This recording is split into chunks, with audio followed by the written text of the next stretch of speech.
Hospitals always gave me the creeps. And unfortunately for me, that's where I ended up spending a lot of my time after my parents divorced. I ended up living with my mother, who worked as a nurse in the local ER, usually on a shift that went on into the evening. So for a lot of nights, I would be hanging out in the ER waiting room, doing my homework, and thinking of asking my dad if I could move in with him, even though he now lived 3 states away.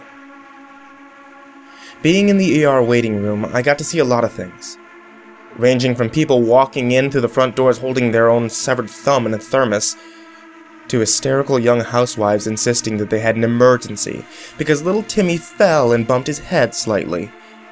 It wasn't the gore that gave me the creeps. I was fine with that. But the sterile, cold atmosphere of the place. But worst of all, the sounds. Oftentimes you hear the moans of a critically ill patient in the distance, or the shrieks of pain from someone getting treated, or the hushed, grave whispers of the nursing staff. But I could argue that the place was creepiest when it was dead quiet. Even though I wasn't supposed to, I often left the waiting room to wander the hospital halls just to get away from the silence. I was comforted by the usual hallway sounds. The echo of my footsteps, the occasional beeping of a machine, a page over the PA system in the distance. Then, there was the night a young woman in labor ran through the ER doors. They began to deliver right away in the ER. I heard the doctor yell that there was no time for a transfer to the OBGYN unit. After about 20 minutes of pain, shrieks, and agonizing screams, sudden silence. Overhearing some nurses not long after, I understood it had been a very late-term miscarriage. As the night progressed, I got up and checked that the coast was clear before beginning another one of my long hallway walks.